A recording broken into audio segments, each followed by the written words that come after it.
Hi everyone, இந்த வீடியோவில் ஆமி டானுடைய த கிச்சன் காட்ஸ் வைஃப் அப்படிங்கிற நாவலோடைய சம்மரி பார்க்க போகிறோம். அதுக்கு முன்னாடி நம்ம சேனலை சப்ஸ்கிரைப் பண்ணியிருக்கேன். மறக்காமல் பக்கத்தில் இருக்கிற பெல் ஐக்கானை கிளிக் பண்ணுங்க. அப்போ தான் நான் போடுற நிறைய வீடியோஸோட நோட்டிஃபிகேஷன் உங்களுக்கு வரும். ஆமி ரூத் டான் இவங்க வந்து ஃபேமஸ் அமெரிக்கன் ஆத்தர். February 1952 பிறந்திருக்காங்க. இவங்களுடைய நாவல்ஸ்லாம் பார்த்திங்க அப்படின்னா த ஜாய் லக் கிளப் அப்படிங்கிற நாவல் வந்து ரொம்பவே ஃபேமஸ். ஏன்னா இது வந்து மூவியாகவும் அடாப்ட் பண்ணப்பட்டிருக்கு.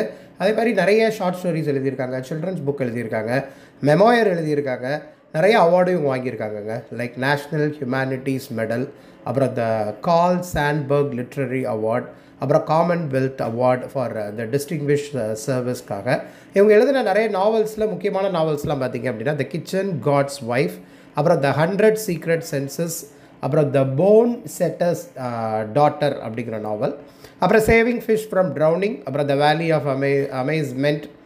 இந்த மாதிரி நிறைய நாவல்ஸ் எழுதியிருக்காங்க. நிறைய சொன்ன மாதிரி இவங்க வந்து ஒரு ஃபேமஸ் ரைட்டர் அப்படின்னு நம்ம சொல்லலாம். ஸோ இந்த வீடியோவில் நம்ம பார்க்க போகிறது த கிச்சன் காட்ஸ் வைஃப் அப்படிங்கிற இவங்களுடைய செகண்ட் நாவலுடைய சம்மரி தான் பார்க்க போகிறோம். இது வந்து ஃபர்ஸ்ட் வந்து 1991 பப்ளிஷ் ஆகிருக்கு. ஆமி டான் வந்து சைனீஸ் இமிக்ரண்ட் பேரண்ட்ஸ்க்கு பிறந்த ஒரு குழந்தை. அவங்க வந்து ஆக்லாண்ட் கலிஃபோர்னியாவில் தான் அவங்க பிறந்திருக்காங்க. ஸோ அவங்களுடைய சைல்ட்ஹுட் ரொம்ப டிஃபிகல்ட்டாக அவங்க ஃபீல் பண்ணதாக அவங்களுடைய ரைட்டிங்ஸில் அதை நம்ம பார்க்க முடியும். இந்த நாவலுமே ஒரு எக்ஸ்டென்ட்க்கு பார்த்தோம் அப்படின்னா கொஞ்சம் ஆட்டோபயோகிராஃபிக்கல் டச்சஸ் இருக்கிற மாதிரி தான் இருக்கும். த கிச்சன் காட்ஸ் வைஃப் அப்படிங்கிற இந்த நாவல். ஏன்னா இதில் வர கேரக்டர்ஸ், அதில் இருக்கிற இன்சிடென்ட்ஸ் எல்லாமே பார்க்கும் பொழுது நம்ம ஆமி டானை ரிலேட் பண்ணுற மாதிரி இருக்கும். ஏன்னா இதில் வந்து ஒரு சைனீஸ் இமிக்ரெண்ட் ஃபேமிலி அமெரிக்காவுக்கு வர்றாங்க. அங்கே பிறக்கிற ஒரு குழந்தை அது ஃபேஸ் பண்ணுற ஒரு சஃபரிங்ஸ் அதெல்லாமே தான் ஹைலைட் பண்ணியிருப்பாங்க. சரி வாங்க, நான் உங்களுக்கு நாவலுடைய சம்மரி சொல்கிறேன். அதுக்கு முன்னாடி இந்த நாவலுடைய மெயின் கேரக்டர்ஸ் பார்த்துடலாம். மொத்தம் 25 சாப்டர்ஸ் இருக்குங்க. இதில் முதல்ல ப்ரொலாக் ஒன்று, எபிலாக் ஒன்று இருக்குது. இதில் ப்ரொலாக் அண்ட் எபிலாக் வந்து இந்த நாவலுடைய மெயின் கேரக்டருடைய பொண்ணு, அவங்க பேர் வந்து பேர்ல், அவங்க நரேட் பண்ணுற மாதிரி அமைச்சிருப்பாங்க. ரிமைனிங் இந்த நாவலுடைய சாப்டர்ஸ் லைக் 1லேருந்து 25 பார்த்திங்க அப்படின்னா வின்னி அப்படின்னு சொல்லிட்டு அந்த பேர்லுடைய அம்மா வந்து ஒரு நரேட் பண்ணுற அவங்களுடைய லைஃப் வந்து எப்படிலாம் இருந்தது அப்படிங்கிறத பற்றி சொல்லியிருப்பாங்க. So prologue and epilogue pearl சொல்கிற மாதிரியும் மெயின் சாப்டர்ஸ் லைக் 1லேருந்து 25 வரைக்கும் எல்லாமே பேர்லுடைய அம்மாவான வின்னிங்கிறவங்க சொல்கிற மாதிரி அமைஞ்சிருக்கும். ஸோ இதுலேருந்தே தெரிய வருது இவங்க 2 பேர் தான் மெயின் கேரக்டர்ஸ். ஸோ வின்னி லூயி இதுதான் இவங்களுடைய ஃபுல் நேம். இவங்க வந்து வெய்லி அப்படின்னு சொல்லுவாங்க. இவங்க தான் ப்ரொட்டகானிஸ்ட், இந்த நாவலுடைய நரேட்டரும் கூட. சைனாவில் பிறந்த இவங்க. சைனாவில் பிறந்தபோது இவங்களுடைய நேம் அங்கே எப்படி வச்சுருப்பாங்க அப்படின்னா ஜியாங் வெய்லி அப்படின்னு சொல்லியிருப்பாங்க. ஸோ இவங்க வந்து லேட்டராக அமெரிக்காவுக்கு மைக்ரேட் ஆகிருப்பாங்க. அமெரிக்கா வந்ததுக்கப்புறம் இவங்க தன்னுடைய நேமை வந்து வின்னி லூயி அப்படின்னு சொல்லிட்டு மாற்றிருப்பாங்க. ஸோ அவங்களுடைய பாஸ்ட் வந்து ரொம்ப பெயின்ஃபுல்லான பாஸ்ட்டாக இருக்கும். ஏன்னா அவங்களுடைய ஃபஸ்ட்டு மேரேஜில் நடந்த போது நிறைய ப்ராப்ளம்ஸை இவங்க ஃபேஸ் பண்ணியிருப்பாங்க. இவங்க ஹஸ்பண்டே ரொம்ப டார்ச்சர் பண்ணியிருப்பாங்க. அப்புறம் வேர்ல்டு வார் 2 டைமில் அவங்க ஃபேஸ் பண்ண எக்ஸ்பீரியன்ஸஸை ஹைலைட் பண்ணியிருப்பாங்க. அப்புறம் இவங்களுடைய ஜேர்னியை பார்த்திங்க, அதாவது வின்னி லூயியுடைய அவங்க லைஃப்பில் நடந்த அவங்க ஜேர்னியை பார்த்திங்க அப்படின்னா சர்வைவல்காகவே ரொம்ப போராடின ஒரு கேரக்டர் மாதிரி காட்டியிருப்பாங்க. ஸோ வின்னியுடைய பொண்ணு வந்து பேர்ல் லூயி பிராண்ட். இவங்க யாருன்னா அமெரிக்கன் பார்ன் டாட்டர், வின்னியுடைய அமெரிக்கன் பார்ன் டாட்டர். நான் என்ன சொன்ன மாதிரி இந்த நாவலுடைய ப்ரொலாக் எபிலாக் இவங்க தான் சொல்ல போகிறாங்க. ஸோ ஒரு சைனீஸ் ஹெரிட்டேஜ் கொண்ட ஒரு ஃபேமிலியிலேருந்து வந்த ஒரு பொண்ணு, அமெரிக்காவில் பிறந்த ஒரு பொண்ணு. ஸோ அவங்களுடைய ஸ்ட்ரகிள்ஸ் என்னென்ன சீக்ரெட்லாம் இவங்களுக்கு மறைக்கப்பட்டிருக்கு, அப்புறம் அந்த மதர் டாட்டர் ரிலேஷன்ஷிப்பே கொஞ்சம் டிஸ்டன்ட்டில் இருக்கிற மாதிரி காட்டியிருப்பாங்க. வென் ஃபூன் ஒரு கேரக்டர். இவங்க யாருன்னா வின்னியுடைய ஃபர்ஸ்ட் ஹஸ்பண்ட். சைனாவில் இருக்கும்போது ரொம்ப க்ரூயலான பர்சனுங்க. வின்னியோடைய லைஃப் ரொம்ப சஃபர் ஆனதுக்கு காரணம் இந்த வென்ஃபூடைய கேரக்டர் தான். ஸோ இந்த வென்ஃபூடைய கேரக்டரைசேஷன் வந்து சிம்பாலிக்காக எதை ரெப்ரசென்ட் பண்ணியிருக்கோம் அப்படின்னா இந்த பேட்ரியாக்கல் சிஸ்டம், அந்த கண்ட்ரோல் வந்து ஹஸ்பண்ட் தான் அப்படிங்கிற மாதிரியான விஷயங்களெல்லாம் காட்டுற மாதிரி அமைச்சிருப்பாங்க. அப்புறம் நெக்ஸ்ட் கேரக்டர் பார்த்திங்கன்னா ஹெலன் குவாங். இவங்க வந்து வின்னியுடைய ஒரு க்ளோஸ் ஃப்ரெண்டு. அப்பலுக்கு வந்து ஒரு ஆண்டி மாதிரி ஒரு பர்சனாலிட்டி உடையவங்க. ரொம்ப அவுட் ஸ்போக்கனான ஒரு பர்சன் தான் ஹெலன், ரொம்ப லாயலான பர்சன். இவங்க தான் வின்னியை வந்து உன்னுடைய பாஸ்ட் என்ன, உன்னோட சீக்ரெட்ஸ்லாம் என்ன, அதெல்லாம் சொல்லிடு அப்படிங்கிற மாதிரி அவங்களுடைய ரோல் இருக்கும். நான் அதை நாவலுடைய சம்மரி வரும்போது சொல்கிறேன். அப்புறம் ஜிம்மி லூயின்னு ஒரு கேரக்டர். இவங்க யாருன்னா வின்னியுடைய செகண்ட் ஹஸ்பண்ட். இவங்க அமெரிக்காவுக்கு மூவ் ஆனதுக்கப்புறம் வின்னி வந்து மேரேஜ் பண்ண ஒரு கேரக்டர் தான் ஜிம்மி லூயி. ரொம்ப கைண்டாக சப்போர்ட்டிவாக இருக்கிற ஒரு பர்சன். இவர் வந்து பேப்டிஸ்ட் மினிஸ்டராக இவர் ஒர்க் பண்ணுவார். அப்புறம் பவுன்னு ஒரு கேரக்டர், மேரி குவாங்னு ஒரு கேரக்டர். இவங்க யாருன்னா ஹெலனுடைய சன், அப்புறம் டாட்டர் இன்லா. இவங்களோட வெட்டிங் அக்கேஷன் தான் அந்த ஃபேமிலியெல்லாம் ஒன்றா கனெக்ட் ஆகிற மாதிரி இந்த நாவலோட இம்பார்ட்டண்ட் ஒரு மொமெண்ட்டாக அமைஞ்சிருக்கும். அப்புறம் வின்னியுடைய அப்பா, வின்னியுடைய ஸ்டெப் மதர் சைனாவில் இருக்கிற ஒரு 2 மைனர் கேரக்டர்ஸ். ஜியாங் சான் என் இவர் வந்து வின்னியுடைய அப்பா. அப்புறம் ஜியாங் மம்மா இவங்க யாருன்னா வின்னியுடைய ஸ்டெப் மதர். அதுக்கப்புறம் வின்னியுடைய கசின்ஸ், ஃப்ரெண்ட்ஸ்லாம் குட்டி குட்டி கேரக்டர். ஏன்னா சைனாவில் இருக்கும்போது அவங்களோட ஏர்லி லைஃப்பில் இருக்கிற குட்டி கேரக்டர்ஸ் அப்படிங்கிறதெல்லாம் இருப்பாங்க. மைனர் கேரக்டர்ஸ் லைக் இக்கு அப்படின்னு ஒரு கேரக்டர், அப்புறம் பீனட் அப்படின்னு சொல்லிட்டு ஒரு கேரக்டர். இந்த நாவலுடைய கான்செப்ட் பார்த்தீங்க அப்படின்னா ஒரு பாஸ்ட் ப்ரெசன்ட் ரிலேட் பண்ணுற மாதிரி காட்டியிருப்பாங்க. அப்புறம் அந்த மதர் டாட்டர் ரிலேஷன்ஷிப் சொல்கிற மாதிரி அமைஞ்சிருக்கும். அப்புறம் சைனாவுக்கும் அமெரிக்காவும் உள்ள அந்த அந்த மைக்ரேட் ஆகி வரும்போது அவங்க ஃபேஸ் பண்ண ப்ராப்ளம்ஸ் என்னெல்லாம் இருந்ததுங்கிறத தான் சொல்லியிருப்பாங்க. இன்னொரு முக்கியமான எலமெண்ட் என்னன்னு பார்த்தீங்கன்னா, இது வந்து ஒரு டூயல் நரேஷன் கொண்ட மாதிரி இருக்கும். அதாவது வின்னியுடைய பாயிண்ட் ஆஃப் வியூவில் பார்த்தீங்கன்னா மதர் ஃபேஸ் பண்ணுற சஃபரிங்ஸ், அதே மாதிரி அப்பர்லுடைய பாயிண்ட் ஆஃப் வியூவில் அவங்க சொல்கிற ஸ்டோரி சொல்கிற விதம் வந்து ஒரு பொண்ணு வந்து இந்த மாடர்ன் ஜெனரேஷனில் அந்த ஹெரிட்டேஜை அது தெரியாமல் இப்போ எப்படி வாழ்கிறாங்க, அவங்க ஃபேஸ் பண்ணுற ப்ராப்ளம்ஸ் என்னங்கிறதெல்லாம் ஹைலைட் பண்ணியிருப்பாங்க.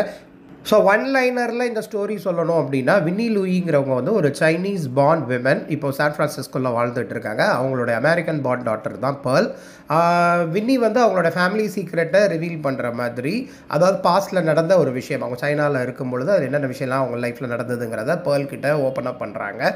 அப்புறம் வந்து வின்னி ஃபேஸ் பண்ண ட்ராமாட்டிக் எக்ஸ்பீரியன்ஸ் லைக் சைனாவில் நடந்த வார் டைமில், அப்புறம் அவங்க ஹஸ்பண்ட் ரொம்ப அப்யூசிவாக நடந்துக்கிட்ட விஷயம், அவங்க சொசைட்டி அவங்கக்கிட்ட எதிர்பார்த்த விஷயம், என்னென்ன லாஸ் எல்லாம், அதாவது என்ன விஷயங்களெல்லாம் இவங்க இழந்தாங்கிறதெல்லாம் காட்டியிருப்பாங்க. மெயினாக இந்த நாவலோடைய டைட்டில் பார்த்திங்கன்னா சைனீஸ் மித்தாலஜியை பேஸ் பண்ணியிருக்கோங்க. த கிச்சன் காட் அப்படிங்கிற ஒரு மைனர் டெய்ட்டி வந்து வீட்டில் நடக்கிற விஷயங்கள், வீட்டில் நடக்கிற பிஹேவியர் எல்லாம் ஜேட் அப்படிங்கிற எம்பரர்கிட்ட அவங்க வந்து ரிப்போர்ட் பண்ணணும் அப்படிங்கிற மாதிரி ஒரு சைனீஸ் மித்தாலஜி உண்டு. ஸோ அந்த கிச்சன் காட் அப்படிங்கிறவங்க சைனீஸ் ஃப்ளோக்லோர் படி ஜுவா ஜுன் அப்படின்னு சொல்லுவாங்க. இவங்க வந்து ஒரு ஹவுஸ் ஹோல்ட் டெய்ட்டி மாதிரி. அந்த வீட்டில் ஒரு ஃபேமிலி அப்படின்னா அந்த ஃபேமிலியில் நடக்கிற மாரல் கான்டக்டை மானிட்டர் பண்ணுறவங்க தான் அந்த கிச்சன் கார்டு. ஸோ ஒவ்வொரு வருஷத்துடைய எண்டுலேயும் அந்த கிச்சன் கார்டு வந்து அந்த ஃபேமிலியில் என்ன நடந்ததுங்கிறத ஜேட் எம்பரர் அப்படிங்கிறவங்க கிட்ட ரிப்போர்ட் பண்ணணும். அதாவது ஃபேமிலியோடைய பிஹேவியரை பற்றி ரிப்போர்ட் பண்ணணும்.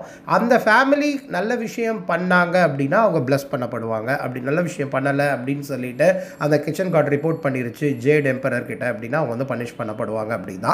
இதில் என்னன்னா அந்த கிச்சன் கார்ட்ஸ் ஒய்ஃப் அப்படிங்கிறவங்க வந்து அக்னாலேஜ் பண்ணப்படலை இந்த சைனீஸ் ஃபோக்லோர் பிரகாரம். ஸோ அவங்க அதை தான் இதை சிம்பாலிக்காக ரெப்ரசன்ட் பண்ணியிருப்பாங்க. ஸோ ரொம்ப டீப் சிம்பாலிக் ரெப்ரசன்டேஷன் உடைய டைட்டில் தான் இது. ஆமிட்டானுடைய இந்த நாவலில் அந்த விமனுடைய சஃபரிங், அந்த அவங்களுடைய சைலன்ஸ், அவங்களுடைய ரெசிலியன்ஸ், அவங்களோட ஐடென்டிட்டிக்காக அவங்க கிளைம் பண்ண விதத்தை பற்றி தான் அவங்க சொல்லியிருப்பாங்க. ஸோ ஒரு ட்ரெடிஷ்னல் டேலில் பார்த்தீங்க அப்படின்னா அந்த கிச்சன் கார்டுடைய ஒய்ஃப் அவங்களுடைய சஃபரிங் வந்து ரொம்ப சைலண்ட்டாக இருந்ததாகவும், அந்த சஃபரிங்கை அந்த ஹஸ்பண்ட் வந்து கண்டுக்காமல் விட்டதாகவும், அதை வந்து ஃபைனலாக காட் வந்து அதை ரிவார்ட் பண்ண மாதிரியும் காட்டியிருப்பாங்க. ஸோ இது எதை ரெஃப்ளெக்ட் பண்ணியிருக்கோம் அப்படின்னா வின்னியுடைய லைஃப்பில் வென்ஃபு அப்படிங்கிற அப்யூசிவ் க்ரூயல் ஃபர்ஸ்ட் ஹஸ்பண்ட் அந்த சைனாவில் இருந்தார் இல்லையா, ஸோ அவங்க கூட அதை ரிலேட் பண்ணியிருக்க மாதிரி காட்டியிருப்பாங்க. வென்ஃபு வந்து ஒரு வார் ஹீரோ அப்படின்னு சொல்லிட்டு ப்ரைஸ் பண்ணப்பட்டாலும் வின்னியுடைய பெயின், அவங்களுடைய சாக்ரிஃபைஸ்லாம் இக்னோர் பண்ணப்பட்டது. அப்போ வின்னி தான் ரியல் கிச்சன் காடுடைய ஒய்ஃப் அப்படின்னு சொல்லிட்டு இந்த டைட்டில் வந்து நம்மளால் ஜஸ்டிஃபை பண்ண முடியுங்க.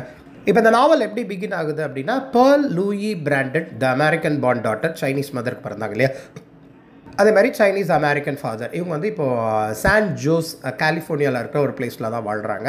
அவங்க தான் கதை சொல்கிற மாதிரி ஆரம்பித்தாலும் நான் சொன்ன மாதிரி எபிலாக், இந்த கதையுடைய முதல் பகுதி வந்து அந்த எபிலாக் இன்ட்ரொடக்ஷன் மாதிரியான ப்ரொலாக் வந்து முதல் பகுதி வந்து பேர்ல் தான் சொல்கிற மாதிரி இருக்கும். அதுக்கப்புறம் வின்னி ஸ்டோரி சொல்கிற மாதிரி அமைச்சிருப்பாங்க. பேர்லுடைய அம்மா வின்னி சொல்கிறாங்க. அவங்களுக்கு வந்து ஒரு இன்விடேஷன் மாதிரி வருதுங்க. இந்த மாதிரி ஃபேமிலி வந்து சான் ஃப்ரான்சிஸ்கோ வாங்க, அங்கே வந்து ஒரு என்கேஜ்மெண்ட் பார்ட்டி, போ அப்படிங்கிற அவங்களுடைய கசினோட என்கேஜ்மெண்ட் பார்ட்டியை அட்டன் பண்ண சொல்லி வந்திருக்குது. இதே மாதிரி பேர்லுக்கு வந்து ஒரு ஃபோன் கால் வருது. ஏன்னா அவங்க அம்மா கிட்ட சொல்கிறாங்க என்னென்னா அவங்களோட எல்டர்லி ஆண்டி டூ அப்படிங்கிறவங்க இறந்துட்டாங்க. அவங்களுடைய ஃபியூனரலும் அரேஞ்ச் பண்ணப்படுது. அதாவது போவுடைய என்கேஜ்மெண்ட் பார்ட்டிக்கு நெக்ஸ்ட் டே வந்து இந்த ஃபியூனரல் நடக்குது அப்படிங்கிற மாதிரியான 2 இன்ஃபர்மேஷன் இந்த நாவலோடைய பிகினிங்கில் ரீடர்ஸ்க்கு சொல்லப்படுது. இப்போ சான் ஃப்ரான்சிஸ்கோ வந்தாச்சு அந்த ஃபேமிலி. அப்போ ஆண்ட் ஹெலன் இருக்காங்க இல்லையா, அவங்க வந்து ஒரு டிமாண்ட் மாதிரி வைக்கிறாங்க. என்னென்னா, பேர்ல் நீ வந்து உங்கள் அம்மாவான வின்னிக்கிட்ட மல்டிபிள் செலரோசிஸ் அப்படிங்கிற அந்த ப்ராப்ளம் இருக்குங்கிறத சொல்லிடு. இது வந்து எம்எஸ் அப்படின்னு சொல்லுவாங்க. இது வந்து ஆட்டோ இம்யூன் டிசீஸ் அப்படின்னு சொல்கிறாங்க. இது வந்து பிரெயினில் இருக்கிற நர்வ் ஃபைபர்ஸ் அப்புறம் ஸ்பைனல் கார்டு இதெல்லாம் அஃபெக்ட் பண்ணுற ஒரு டிஸார்டர் மாதிரிங்க. ஸோ இதை பேர்ல் நீ வந்து அம்மா கிட்ட சொல்லிடு அப்படின்னு சொல்கிறாங்க. மோரோவர் ஆண்ட் ஹெலன் என்ன சொல்கிறாங்க அப்படின்னா, வின்னிக்கு வந்து டாட்டருடைய இந்த இல்னஸ் பற்றி தெரியாமல் அவங்க இருக்கிறாங்க. ஸோ அந்த மதர் அண்ட் டாட்டர் ரிலேஷன்ஷிப்பு டிஸ்டண்ட்டாக இருக்குங்கிறத இந்த கான்வர்சேஷன் மூலிமா நமக்கு தெரிய வருது. அதே மாதிரி ஹெலனும் வின்னிக்கிட்ட என்ன சொல்கிறாங்க அப்படின்னா, நீ வந்து உன்னுடைய பாஸ்ட்டில் நடந்த விஷயத்த எல்லாமே பேர்ல் கிட்ட சொல்லிடு. இந்த மாதிரி ஒரு பொண்ணும் சில டெஃபிஷியன்சியெல்லாம் ப்ராப்ளமில் இருக்கிறாங்க, அதை பார்த்துக்க வேண்டியது உன்னுடைய பொறுப்பு. அதே மாதிரி உன்னுடைய பாஸ்ட் விஷயத்தையும் உன் பொண்ணுக்கிட்ட சொல்லிடு அப்படிங்கிற மாதிரி ஆண்ட் ஹெலனுடைய ரோல் ரொம்பவே இம்பார்ட்டண்ட்டாக இந்த பர்டிகுலர் பார்ட்டில் பார்க்கப்படுது.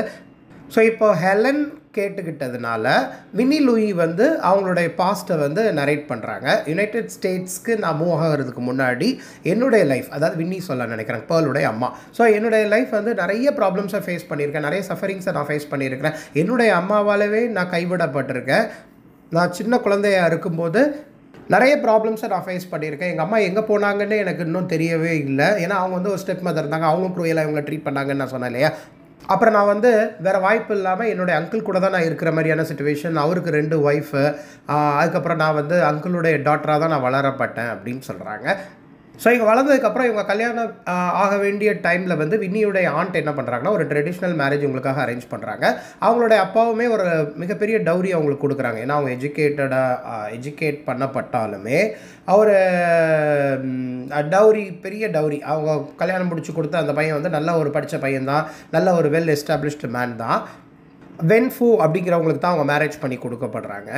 பட் அவங்க கல்யாணம் முடிச்சதுக்கப்புறம் கூட அவங்க நிறைய சஃபரிங்ஸை அவங்க ஃபேஸ் பண்ணுற மாதிரியான சிச்சுவேஷன் அவங்களுக்கு அமையுது. ஸோ இது நிறைய ப்ராப்ளம்ஸை அவங்க ஃபேஸ் பண்ணுறாங்க, ரொம்ப ஹாரிபிளான விஷயங்கள். அதுக்கப்புறம் இந்த ஸ்டோரியை தான் அந்த கிச்சன் காட் அப்படிங்கிறதோட ரிலேட் பண்ணுறாங்க. அதுக்கப்புறம் அவங்க பாஸ்ட்டில் நடந்த விஷயம், நான் ஹஸ்பண்ட் வந்து வின்னி வந்து திரும்ப பேர்லுடைய அப்பா லைக் ஜிம்மி லூயை மீட் பண்ணுறாங்க. அவங்க வந்து ஒரு நல்ல ஹஸ்பண்ட், நல்ல ஃபாதர், நல்ல ஒரு மினிஸ்டர், லைக் சைனீஸ் பேப்டிஸ்ட் சர்ச்சில் அவங்க இருக்கிறாங்க. ஆனால் அவங்க வந்து பேர்ல் டீனேஜராக இருக்கும்போதே அவங்க இறந்துட்டாங்கங்கிறது தெரிய வருது. அப்புறம் வின்னி வந்து பேர்லை பற்றி சில விஷயங்கள் லைக் சொல்கிறாங்க. இவங்க வந்து ஜிம்மி லூயை சைனாவில் மீட் பண்ணதாகவும், அவங்க வந்து ஒரு அமெரிக்கன் மிலிட்ரி டான்ஸில் அவங்க இருந்தாங்க அப்படின்னும், அப்புறம் 2 பேருமே லவ்வில் இருந்ததாகவும், அதுக்கப்புறம் அவங்க கல்யாணம் பண்ணதுக்கப்புறம் தான் அந்த அப்யூசிவ் மேரேஜ்லேருந்து அவங்க எக்ஸ்பேப் ஆனதாகவும் சொல்ல நினைக்கிறாங்க. அண்ட் அதுக்கப்புறம் டைவோர்ஸ்லாம் அப்ளை பண்ணி அந்த பேப்பர் சைன் பண்ணி ஒரு 2 விட்னஸ் சைன் பண்ணாங்க. கிராண்ட் ஆன் டூவும் அப்புறம் ஹெலனும் தான் அதை அந்த டாக்குமெண்ட்டை சைன் பண்ணாங்க அப்படின்னு சொல்கிறாங்க. அதுக்கப்புறம் வின்னி வந்து அவங்க நடந்த விஷயங்களெல்லாம் சொல்ல நினைக்கிறாங்க. வென்ஃபுவால் செகண்ட் மீட்டிங் டைமில் பிரேக் பண்ணப்பட்டதாக சொல்ல நினைக்கிறாங்க. எல்லா விஷயத்தையும் அவங்க வந்து தன்னுடைய பொண்ணான பேர்ல் கிட்ட அவங்க வந்து எக்ஸ்பிளைன் பண்ணுறாங்க. ஸோ வின்னியோடைய ஸ்டோரியை கேட்டோன்னே பேர்ல் வந்து அவளும் அவளுடைய டிசீஸை வந்து அம்மா கிட்ட ரிவீல் பண்ணுறா. அவளும் என்கிட்ட ப்ராப்ளம் இருக்குது அப்படிங்கிறத ஷேர் பண்ணி 2 பேருமே ரிசால்வ் பண்ணுற மாதிரி காட்டுறாங்க. இப்போது போவோடைய வெட்டிங்கும் அந்த இடத்துல நடக்குது. ஸோ இப்போது அந்த மொமெண்ட்டில் வந்து வின்னியும் தன்னுடைய டாக்டரான பேர்லுக்கு பற்றி தெரிஞ்சுக்கிறாங்க. பேர்லும் அம்மாவான வின்னியுடைய பாஸ்ட் எக்ஸ்பீரியன்ஸஸ்லாம் தெரிஞ்சுக்கிறாங்க. ஸோ இப்போது இந்த நாவலுடைய கன்க்ளூடிங் பார்ட் அப்படின்னு பார்த்தீங்க அப்படின்னா, 2 பேருமே ஒரு மதர் டாட்டர் ரிலேஷன்ஷிப்பு. அதுக்கப்புறம் வந்து வின்னி வந்து சக்ஸஸ்ஃபுல்லி அவங்க வந்து அமெரிக்காவிலேருந்து மூவ் ஆகி அவங்க ஜிம்மி லூயி அப்புறம் வந்து அந்த பேர்ல் பிறந்தாங்க இல்லையா, அப்புறம் அவங்களோட ட்ராமா பாஸ்ட் எக்ஸ்பீரியன்ஸ் எல்லாம் பேர்ல்கிட்ட ஷேர் பண்ணதுக்கப்புறம் அவங்களுடைய மைண்டும் ஹாப்பியாக இருந்த மாதிரி ஃபீல் பண்ணுறாங்க. ஸோ இவங்க தான் ஸோ பேர்லும் தன்னுடைய சீக்ரெட்டை லைக் அவளுக்கு வந்து மல்டிபிள் செலரோசிஸ் அந்த ப்ராப்ளம் இருக்குங்கிறதையும் ஷேர் பண்ணிடுறான்.